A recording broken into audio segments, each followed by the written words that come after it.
This episode of Dujuan Thomas Live is brought to you by Signature Styles, located on 1034 North 13th Street, brings you the best service for all of your beauty needs, from hair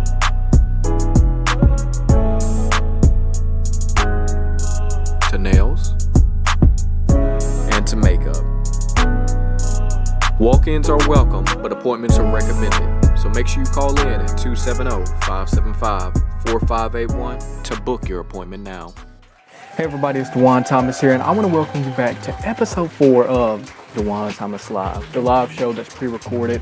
Today, I'm just going to get right into it. We have a very, very special guest. It's the one, the only Mr. Blake McGrath.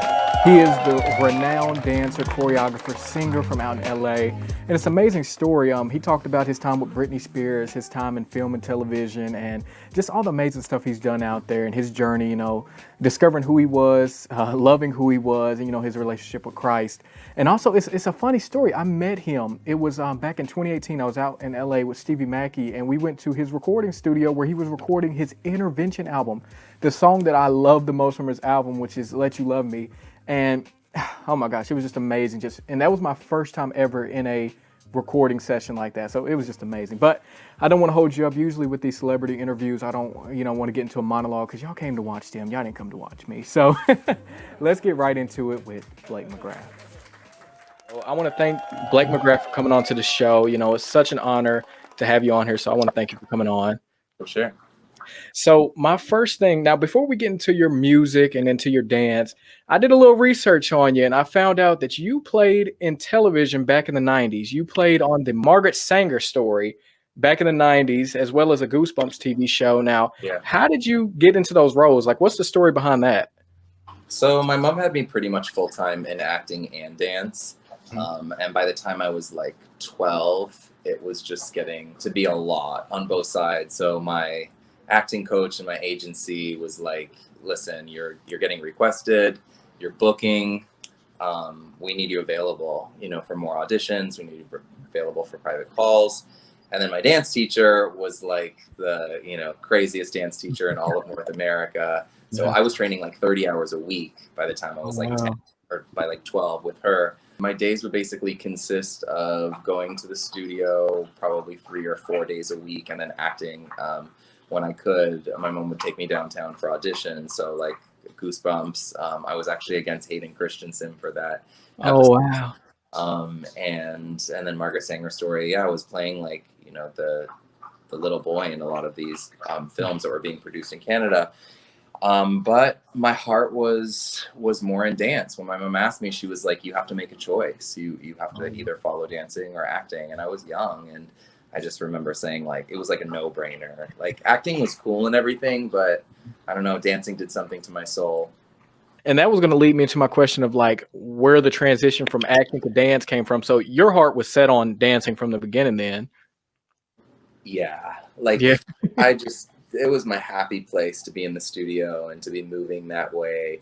Acting, it felt like it was a job, Oh, yeah. You had to be here, and it was like I just want to play game. Like my favorite part of set was like the craft truck and like playing games in between my in between my shots. So like I feel like I'm too active and too too much in my own world really to follow lines and especially just when your heart and your soul is just not in it the way it was dance.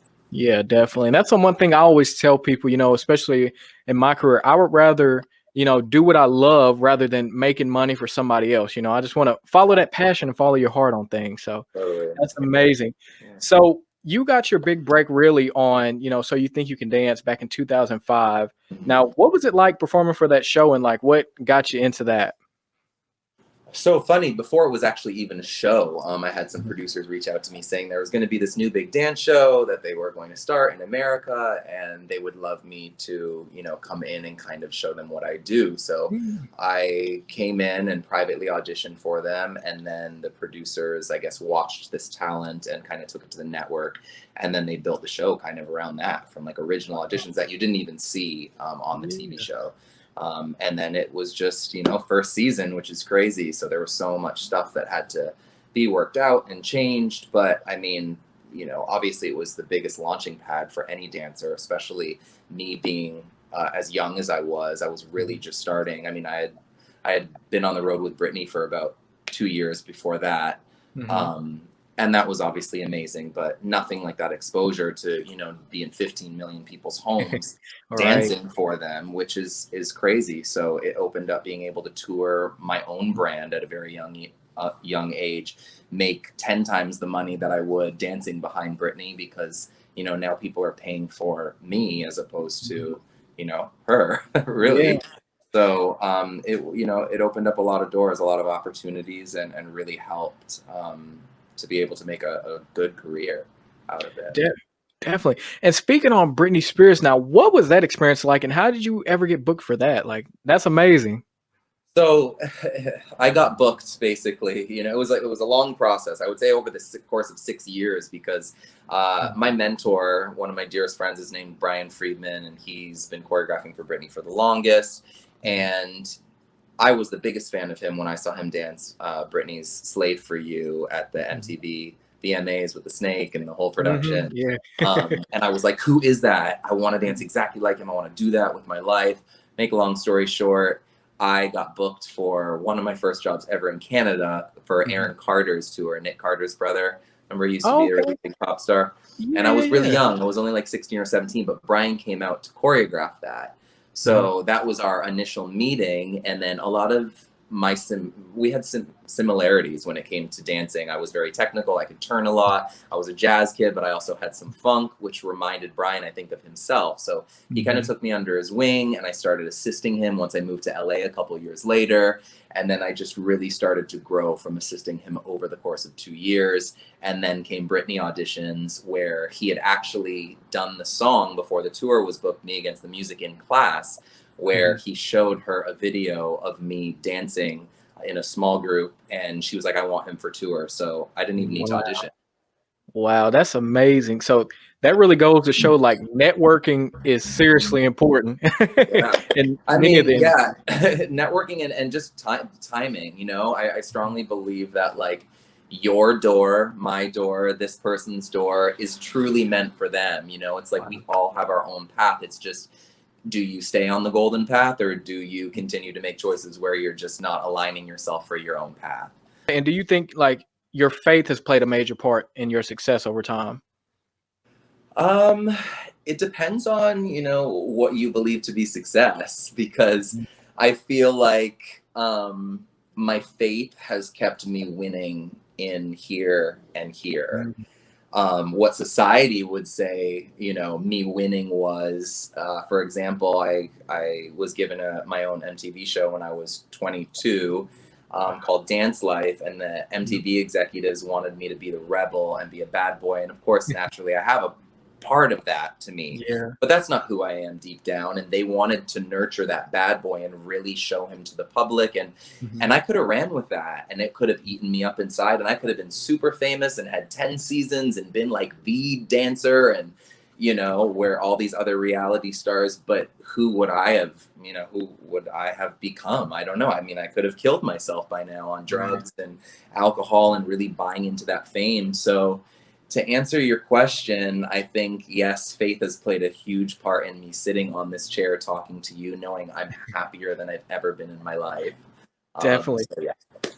And you kind of brought up a topic. I was talking to one of my directors the other day about how, negative stuff sells. Like the media loves negative. But what people don't realize is what these people are dealing with on the inside. Like, sure, for a reality TV show, it may be great to be into it with this person and that person, but after the camera stops rolling, how are they really feeling about themselves? So that really Totally. goes to show, like, I would rather be happy, healthy, still doing what I love, but it's just something, with all of this. Yeah, you know,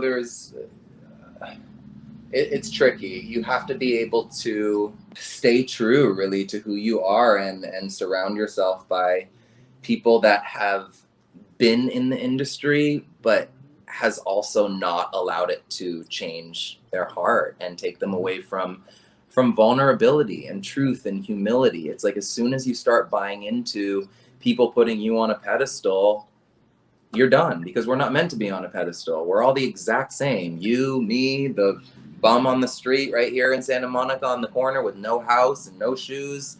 You know, they are we're all the exact same. Nobody is better, and it's up to all of us to shine that light and let each other know that we are the same. We all have the same struggles, and we all cry, and we all fart, and we're all ugly sometimes. And then we put on our makeup and get on the cameras and try and be beautiful for the whole world. But Yeah. at the end of the day, it's like we're all brothers and sisters under God, and you know, we have to constantly be reminded of that. Definitely. That's some great stuff right there. So coming back to So You Think You Can Dance, what was it like being brought back onto the show that kind of helped your career blossom, being a lead choreographer and a judge on that show? So what did that feel like being a major part in the show that helped build you? I mean, that was one of the biggest blessings I think ever. That's what led to my music career as well. In Canada, I was, you know, on TV a lot. They were airing my Dance Life show still on MTV. Then I was on their major network, which was CTV, 2 times a week. So when I went into Universal and I had done these like 12 songs, it was the first 12 songs I ever made. But because they knew how much I was on TV, they thought it would be sellable and the music was good, and they turned it into an album. But if it wasn't for that show, I don't think, you know, Universal would have ever signed me or even given me a chance. I don't know, but I just know that that was a door and a pathway. So I'm very grateful for that. That's amazing. And so what has been like a driving force just been pushing you to chase your dreams and everything? Um, in the beginning, I mean, 21, 22, I wanted to be famous and party and Yeah. be the coolest person in the world. Still, I have moments of that for sure. You know, I try and parent my ego at all times. But now it's just putting out a message of letting people know that they're loved and they're enough, like right now and whatever they're going through. Because I've been there, I've done the drugs, I've partied, I've slept around, I've tried to fill every single void everywhere I can, and I know it's a dead end every single time. And God has just been so gracious to be able to give me another day over and over and over again. And finally, I'm in this position where I realize what my gift is for. I know what my purpose is. Every message that I post on Instagram, every story I post, you know, every music video I release, every song I release, there's something deeper, because I want people to be changed by it. Whether it's 3 words, we have the ability to change people's lives, no matter if it's 1 person, 10 people, billions of people, which I hope, you know, God, you know, make a bigger territory. I'm always for that.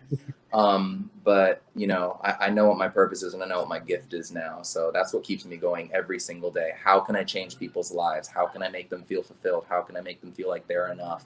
And continue to be me and be honest. Vulnerability is so hard to find these days, and it is all of us, you know.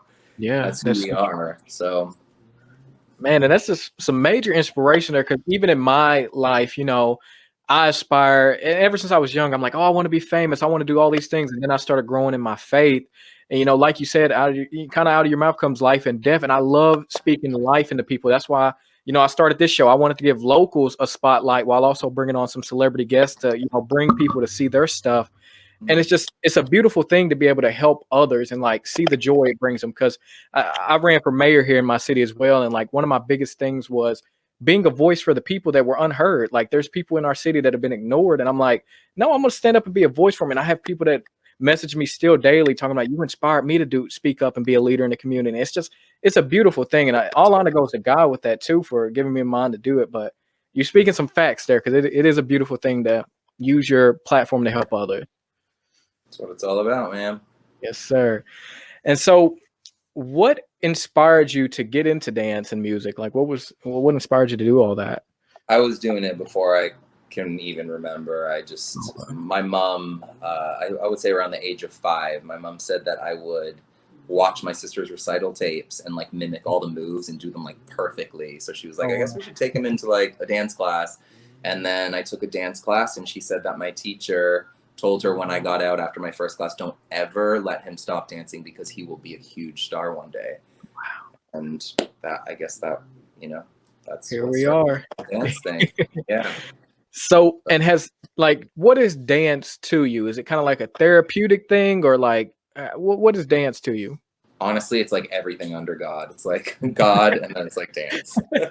it's who I am. It's you know, it's my identity. Obviously, other than Christ. I mean, Christ is my identity, but next to that, it's, you know, who am I? I'm a child of God. I'm a dancer. Like, that's how people know me. It's how they can relate to me. It's why they want to hear my story. It's just the essence of how I get to share my story, really. And Definitely. if I attach myself to that so people can understand it and want to know what's inside, I guess. For as long as they have existed, the Boys and Girls Club has always been about coming together to support the families of their communities and to do whatever it takes to give every kid a chance at a great future. The Oscar Cross Boys and Girls Club of Paducah. And so moving on to your music career, it started kind of around 2010. So what kind of made you decide that you wanted to jump into music? Honestly, I wanted to be famous and party. No. I was, yeah, like I was 22, 23, 24, something like that. And again, like I had just kind of done these 12 songs and brought them in, and Universal signed me really quick, and I hadn't even really done lessons. Like, it was like I had a tone and it was cool, but I wasn't a singer by any means. So then when my manager was like, okay, well, you go on tour starting next month, we're doing 60 cities. I'm like, what do you mean? Like, what? Yeah. Okay. I'm like, should I take some singing lessons? Like, that'd be good. Right. So I did. I started working with Coach, and I was like, damn, like it was literally like me standing on the ballet bar, like, you know, day one in ballet, having to learn all this technique. And just I have so much respect for singers. I wish I started studying at the age of 5 too, when I started dancing, because it is so difficult, so challenging. But anyways, I fell in love with it slowly. And then once I had a few more wake up calls with God, much later, I came out with an EP called I Am Blake McGrath. And I was 31, I think. But I called it I Am Blake McGrath because it was the first time where I actually had to, like, had something to say with my music. My dad was dying of cancer. I was just tapping into self-love, which is where I really started healing. I had just gone through a major breakup with like the biggest love of my life. So there was a lot of stuff to say, and I hadn't sung in a long time because I put the music away. And then when I really realized, it's like, oh, wait, God's going to use this too. So your third album, Intervention, it debuted at number 20 on the Billboard Gospel album. So what did that feel like, seeing one of your albums like reach new heights like that? For me, yeah, seeing, you know, my album charting high on the Billboard charts was just a sign of God's goodness, really. It was humbling. None of my pop albums before that had charted, and then I decided to put out a Christian record, and then it starts charting. It's like, it's kind of funny. It was just kind of felt like, okay, God, I see you. Yeah. But you know, I think all of the music, every song on that album was very personal. It took me a long time to write it and sit with the tracks and bring in the right people. And, you know, I just felt like people really needed to hear what was on the album and be uplifted and know that they're not alone. And I remember writing Let You Love Me, and it was still one of like the most beautiful days of my life. And I was just sitting there with the writing team, and one of my friends came in. He's a pastor as well, and he was just like, you know, when's the last time that you really, really just let God love you? And I was like, just blown away by that question. And so I'm like, yeah, you know, it feels good, and I always connect with him, but it's like from the opposite perspective. Like, when's the last time that you just let him like love you, like beyond belief? And my producer was playing these chords, and like you could feel the room was just like, we all like.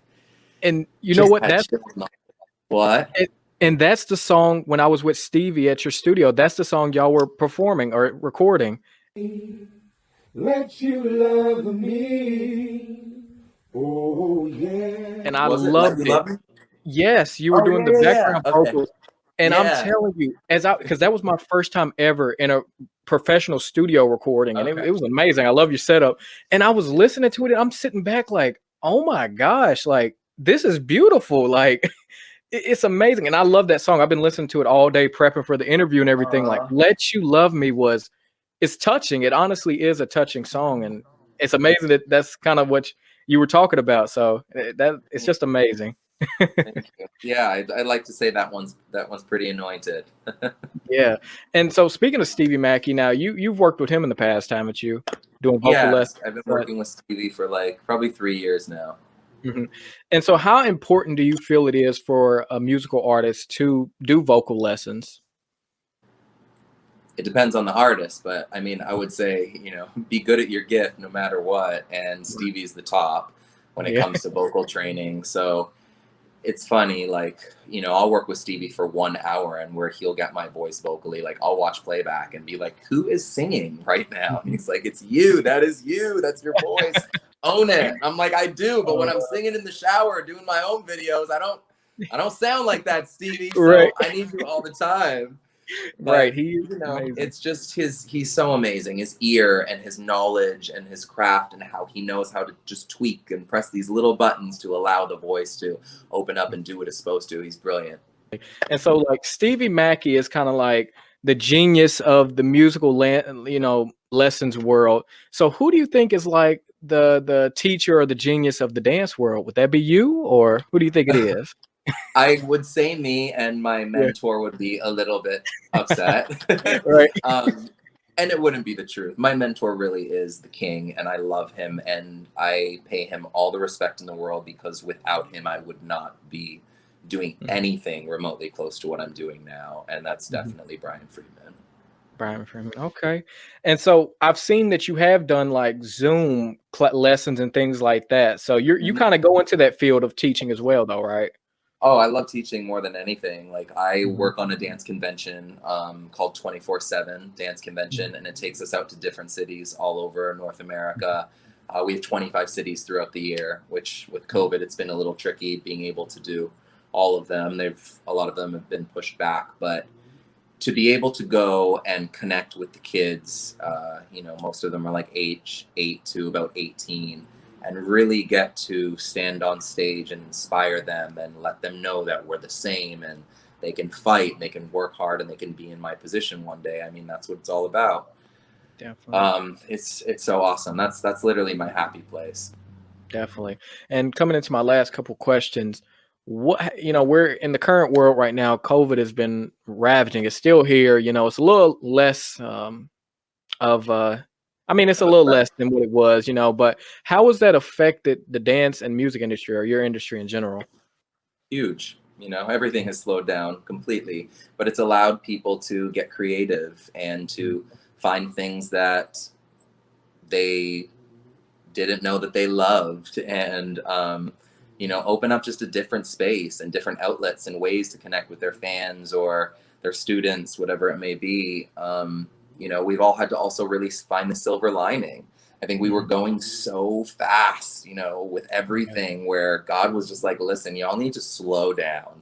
Like, here's a reset, step back, find out what truly matters. Like, we're running a million miles an hour. We're going to be on our deathbeds and be like, wait, what happened? Where'd my life go? Yeah. I was reading something, somebody posted something, and it was so good. And it was like just a pie chart. And it was Mhm. like, how much time should we be spending on these certain things? And what the Mhm. majority, of people, it was like the biggest part of the pie. It was like huge, was like work. And then there was only like a little bit left of the pie, like exercise, diet, Wow. prayer, meditation. And then Yep. it was like what it should be. And then it was like work was only this much. And then it was Right. like exercise, like, you Yeah. know that's really Balance. how balance, to find like Mhm. true joy and inner peace. I mean, I just think we were working ourselves to the ground, so hopefully this kind of inspires people to attach and stay on those changes that they've made.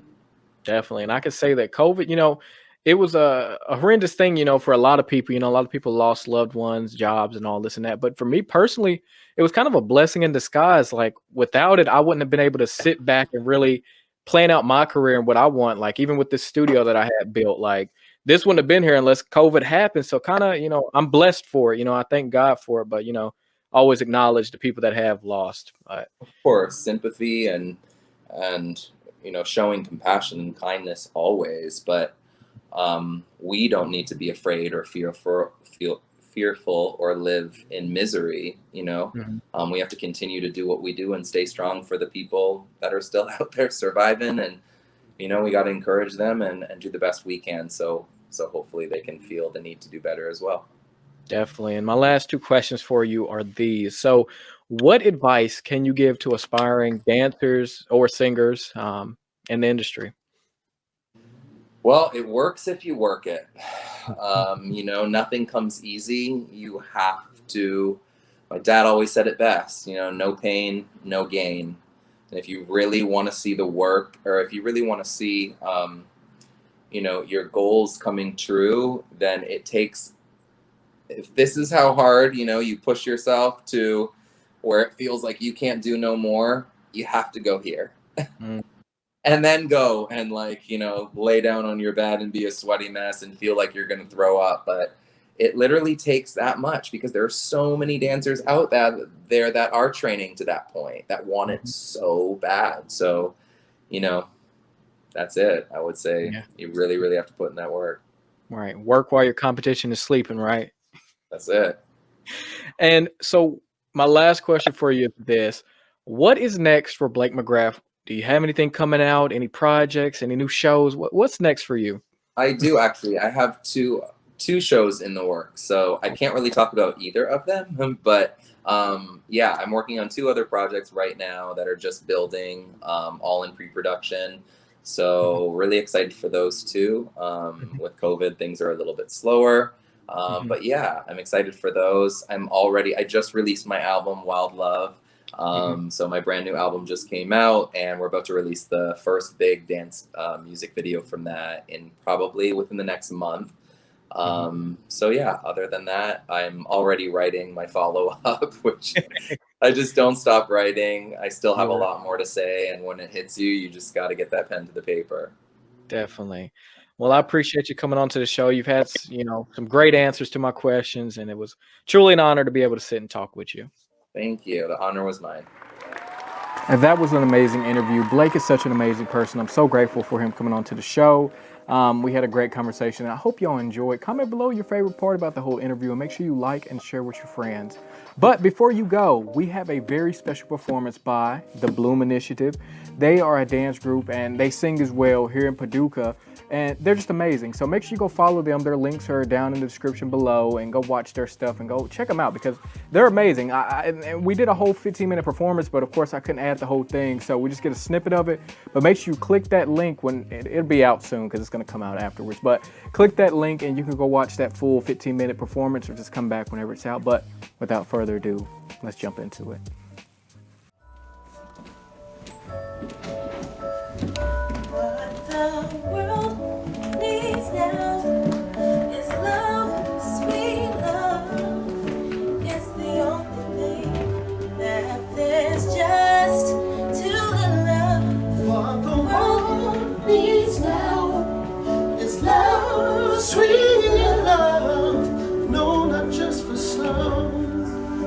For everyone, Lord, we don't need another mountain. There are mountains and hillsides enough to climb. There are oceans and rivers enough to last till the end of time. Please now. Sweet love, all we need love needs now. Oh, what we need love.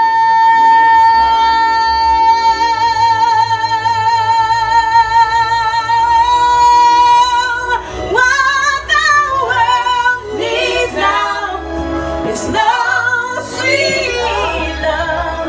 It's the only thing that there's just too little. What the world needs now is love, sweet love. No, not just for some, but for everyone.